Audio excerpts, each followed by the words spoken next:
Next, I call upon Poonacha. Poonacha Machaiah is engaged with some fascinating projects in wellness and holistic health. How many of you have heard of Deepak Chopra? See, I told you, they came just because I said Deepak Chopra in the invite. Well, it would be nice to work with him, and Poonacha has that privilege with a huge focus on health. When I first met Poonacha, we had a quick meeting, and the gentleman that he walked me out of his office, and the question I asked him was, "Are you a smoker?" He was taken aback. I thought that he was accompanying me because he wanted to take a smoke after our meeting. Poonacha is the chief executive of Mind, Body, and Me, and is in partnership with the wellness and new age guru Deepak Chopra. Poonacha also serves as the chief executive officer of, or used to, of Shekhar Kapoor's media company, and he's the founder of Above Solutions. Previously, he was the managing director and chief executive officer of Kuki, the Digital Media Private Limited, and then he now is on this quest to find a way to tie big data, genetic information, all of the vital signs that we are collecting with wearable devices and other devices, and he's tying it all together. He's going to be up next talking about his new quest. Thank you, Anita. You guys can hear me okay? First of all, thank you to EMC, Niranjan, appreciate it, Ariane, Vinita. I think evenings like this will really change people's lives, right? And I think I've spent 18 years in the US, came back to India in 2008, and had my own personal journey. The closest I got into a doctor is this my handwriting. So this presentation is highly customized. I just did it about half an hour ago on the plane. So you will see my handwriting, because I always was excited when I met a doctor, and they always give you a prescription. You could not read it. So this presentation will not be legible, because this is the neatest slide you've got, right? So having said that, I just want to start with our own personal journey. I think listening to James, I went back about a year ago. What I'm talking today, the startup which I'm doing with Deepak, Body, Mind, and Me, is a culmination of 20 years of my life, right? In the US, in India. And I'll talk about my own personal journeys and why it's not about big data. It's about big data solving big problems and really giving meaning to life, right? I'm going to talk about health and behavior. So how many people recognize this picture? Yeah? Manasarovar, Kailash, I was there last year, early last year. And it's an interesting story because this is a place I almost died. So there was a big landslide in Nepal. And I'm pretty arrogant. I'm from Coorg. I figured I can do anything in life. Nothing stops me. I'm physically, I'm indestructible. I was saved by just two people. One of my Sherpa, who did 8 times ascended Mount Everest, and the person who was with me. I had a condition called HAP, high altitude pulmonary edema, on the second base camp, right? And what really saved me, basically it was 3 o'clock in the morning, I was delirious walking out, and this guy held me back. And if not, I would have just died. I either walked off somewhere, my pulse oxygenation was critically low, so the small device which he had out of his backpack, apparently put it, realized my oxygenation was really low, then basically took me down, all the way down to like 5,000 feet in 24 hours across Tibet. And this is what got me thinking. I said, wow, perfectly healthy person, nothing, no signs, never actually gone for all my health checkups once a year, no issues. All of a sudden, I'm about to die. And I said, wow, this is interesting. For the next 24 hours, I was just watching this, almost watching myself being shuttled around Tibet. Right? So this is what really got me on my journey. And this is my nice handwriting. I'll keep it up on the but you won't be able to read it. So I got this whole question of who am I? Who am I? Why am I here? And I started decoding myself. I really said, I'm an engineer. I'm strong in math, strong in science, strong in technology. I have to decode myself. So I realized what you look at me today is the Poonacha Machaiah model, April 2014, right? But I've actually, on my DNA sample today, I'm what happened 2.8 billion years ago. A small organism called chemolithoautotrophic hydrothermal. That was really my ancestor, 2.8 billion years ago on the rim of a volcano. And here I am. That's me. This is the 44th year of my life. I realized that's interesting. So I realized I have 20% of my DNA is that of a banana. 80% of it is that of a rat. I said, that's interesting. So that's really who I am. Great. Then I also realized something interesting. I started getting the whole area of microbiomes. People know microbiomes? So 10% of our body is actually human genes.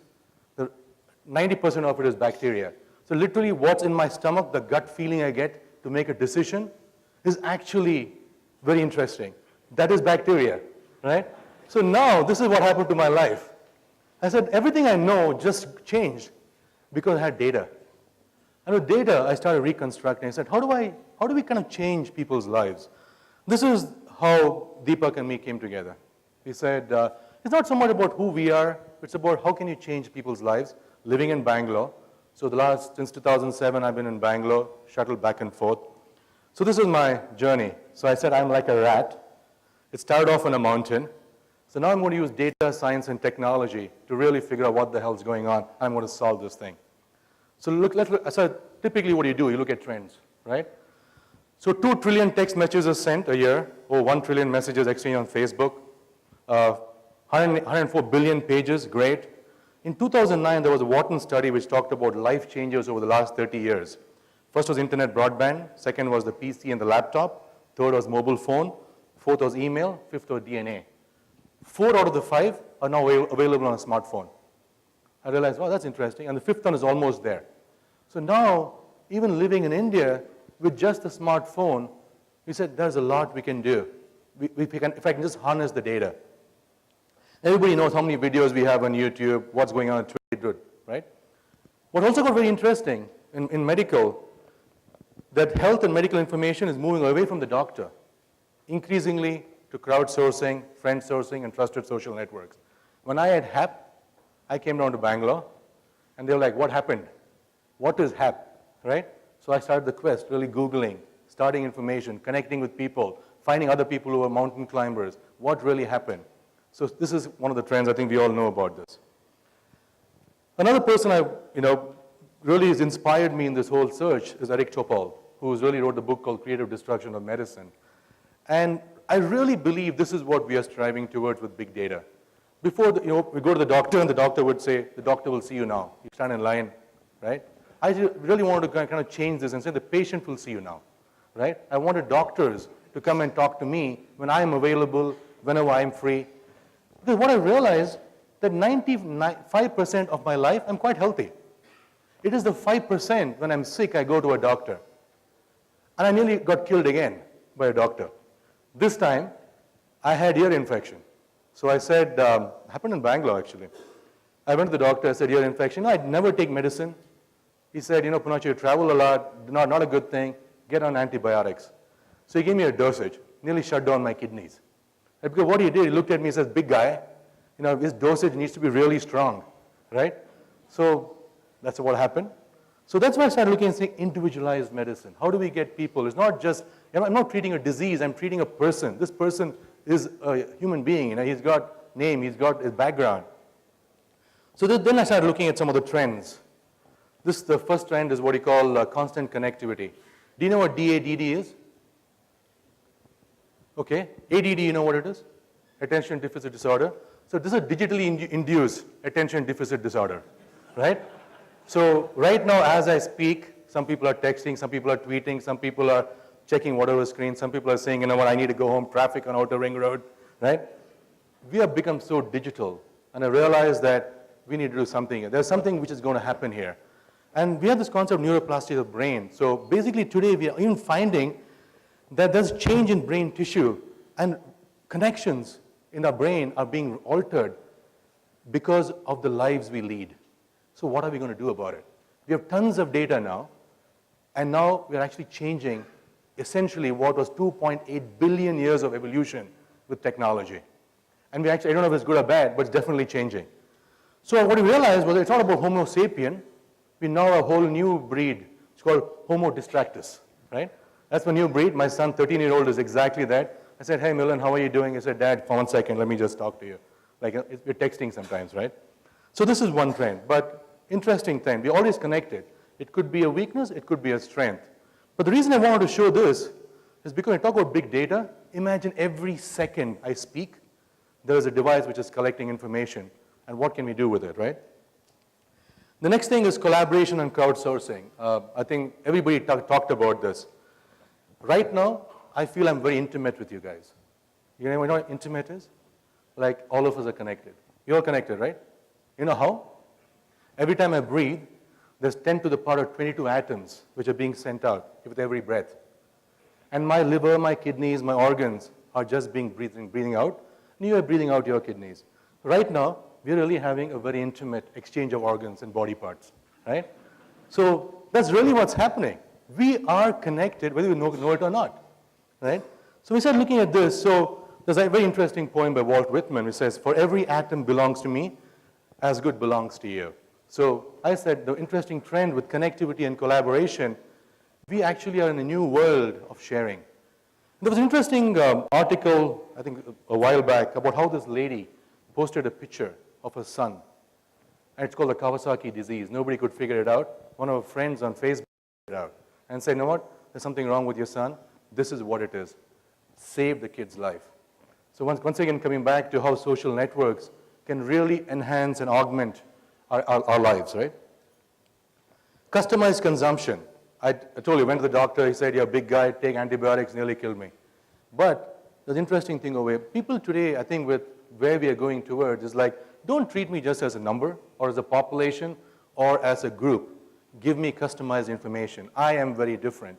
And this is what big data can do. Today, we are at you guys have the power, and we have the power, to really do this very, very easily. Economically, it's viable. No longer you have to be in a big lab to do this, right? You can just start with your cell phone. So the whole area of hyper-personalized. We all know about cloud computing, and Eric Schad, who's part of Mount Sinai, who's in genome research, he's got a very interesting article. Every time he gets on the plane, as soon as he takes off, he asks for the Wi-Fi to be turned on. Once it's turned on, he goes, charges, puts his credit card in, and starts computing, right? So by the time he lands, the gene sequencing is being worked on. So today, I could be in Bangalore, Mumbai, SFO, or Singapore, and all of us can actually technically be in genomics, right? It is affordable. Companies like EMC are going to make it happen, right? So today, no longer is that I got to be at Merck, or I got to be in a big pharma company. Today, anybody who wants to really access this technology can. And as an entrepreneur, I think that's what's getting me exciting. I said, you know what, I can actually make a difference, and I don't need to have this huge infrastructure to make a difference. So we talked about this, right? I think everybody talked about wearables. I think wearables is very interesting. I find it quite exciting. You know, guess what? Everything from the toe up to the head is getting mapped. You are going to run out of real estate. In fact, you might want to start auctioning the body, because right now, there's going to be tattoo sensors, this sensor, that sensor, every single sensor. But what it's really doing is that throwing a lot of interesting information. I'm wearing the Basis band, and I find this quite fascinating, right? What it has the heart rate monitor. It's got your skin temperature. It's got hydration, right? It tells me what my patterns are. But what's nice about this? This is a walking doctor. Before, when I was growing up, my family doctor would say, "Poonacha, come sit down." Okay, you would pulse. He's taking the pulse, he's looking at me. He's saying, is his face dry? Is he sweaty? What's going on? Hydration. Then he's looking at skin temperature. Then he's doing a correlation from outside relative to what it is. That's what this device is doing, measuring the heart rate. It's doing continuously. It's not in a point of time. Imagine what he could do with this data. And this is really what big data providing meaning is all about. It is not, the device today is just a very, very early stage. It is a tip of the iceberg, right? It is getting affordable. So this is, I think, looking at what James is talking about, innovation in India, I would like to see much more sensors and wearables coming out. The next thing which is happening is what I call biohacking, right? Go to iTunes, go to App Store, you'll find tons of apps. Every single thing from your 23andMe, which is genetics, into supplements, into sleep, into stress, into hydration, meditation, everything is being done. This is another opportunity where today I think we can look at devices and make something happen, right? So what's really happening is the data deluge. This is where I'm going to use SAP, EMC, because I think it's already been brought up before, have a huge opportunity to make a difference. where you can really take this data, large volumes of data, and make some interesting information. Some good, because it's a big data think tank meeting, I have to throw some big numbers over here, right? So dawn to civilization, up to 2003, 5 exabytes of data. Today, 5 exabytes of data every 2 days, right? Pretty huge. Supercomputers, 2,500 trillion operations per second. But this is just the start. I think once we start getting into the human body, the human biology, this thing is going to get thrown out of the water, right? Today, just an article which came out, I think a month ago, we can now do a gene sequencing in 2 days. It used to take several months. That means, actually, I can have individualized medicine. I can exactly figure what's happening in 2 days, right?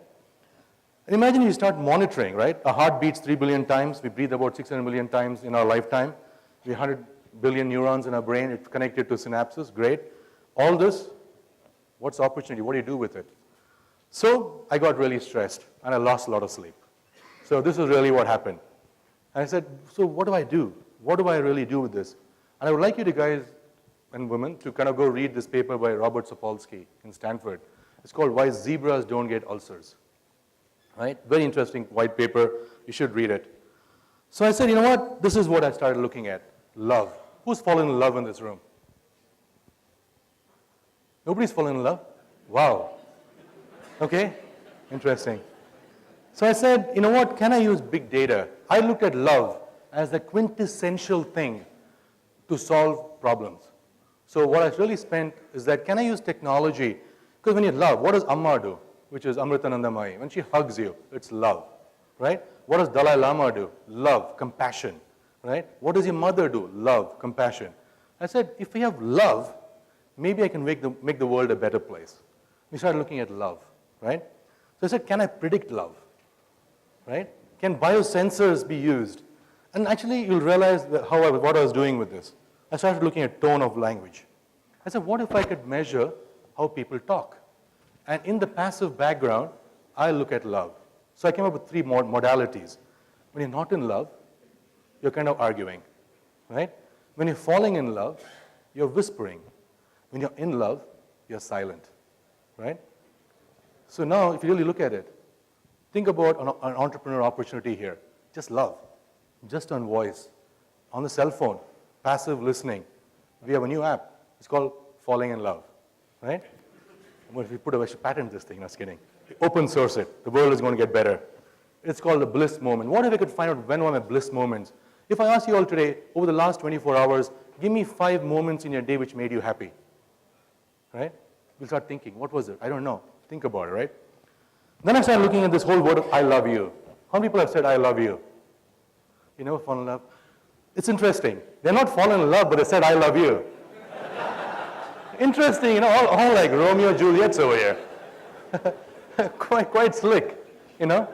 Interesting. Okay, I'm getting to know you guys. You know, I'm breathing, right? As I breathe, you guys are getting to know me better now. I'm getting to know you guys too. Can't hide anything. So when you love, a couple of things happen. You actually have hormonal secretion, right? So you have dopamine, serotonin, oxytocin, and opioids, right? Dopamine is a happy hormone. Serotonin, high self-esteem. I can go take on the world. I'll go beat any guy up if he looks at my girlfriend. Oxytocin makes you cuddle, makes you feel really warm. Opioids is euphoric runner's high. This is what happens when you fall in love. I love you. So imagine now I had biosensors, and the same biosensor was basically reading my hormones being secreted, and it's kind of telling I'm in love, right? So and if you're married, it would get you divorced because you're feeling in love with somebody else, right? So the data deluge could work both ways. So don't get really creative with this, right? But imagine, you know, people, my kids felt how it was, you know what, whatever, right? So this is what happens when I love you. Now, second scenario. You say I love you to your girlfriend, and you're about to break up, right? You're actually going through a divorce maybe. And you start saying I love you. You know what happens? The same person, reverse reaction. It's cortisol, adrenaline, your sex organs shut down, your blood pressure goes up. But same 3 words. I love you. What happened here? Now I can actually measure it. And now you might think, what's the meaning to this madness, right? What I found, and this is what James is talking about, India, Bangalore is one of the highest suicide rates in the country. Highest. What happens today when you have a relationship on Facebook, you pretty much only have a relationship on Facebook, you chat, you never meet offline. What happens, they're chatting, they're falling in love, and then after a sudden, she blocks you, right? You're blocked.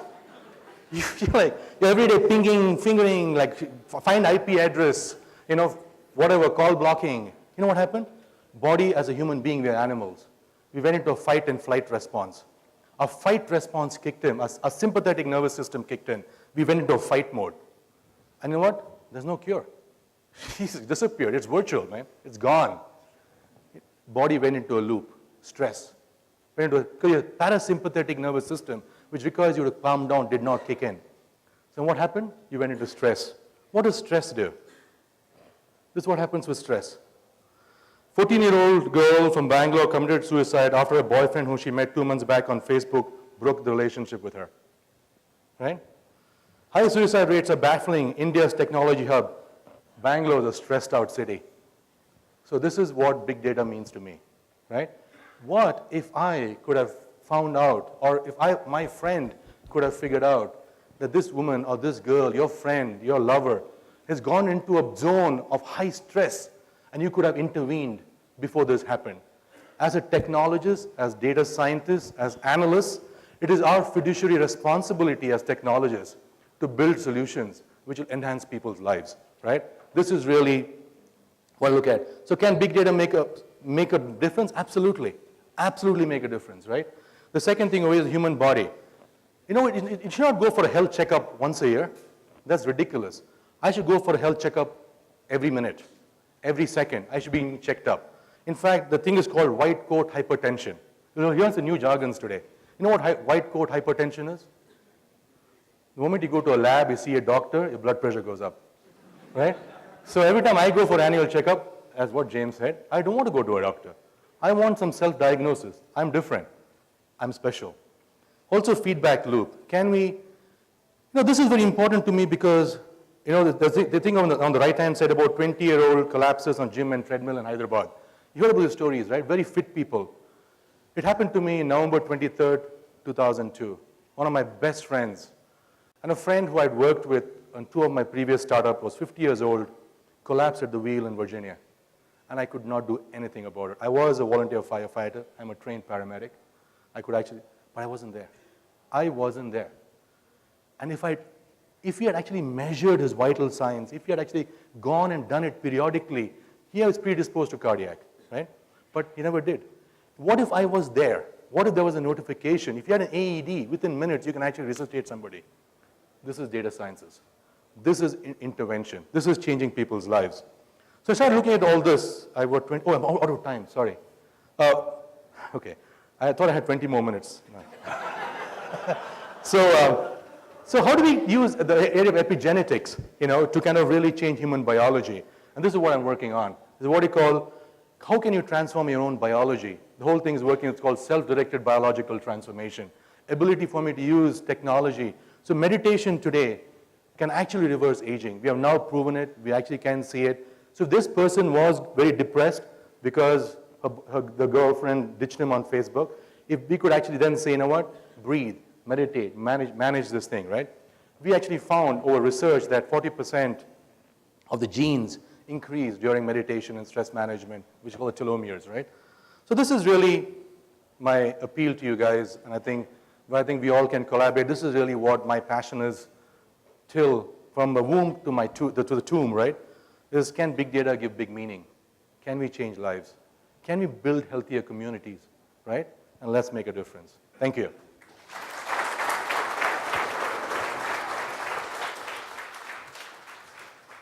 Thank you, Poonacha. So how many of you love Poonacha?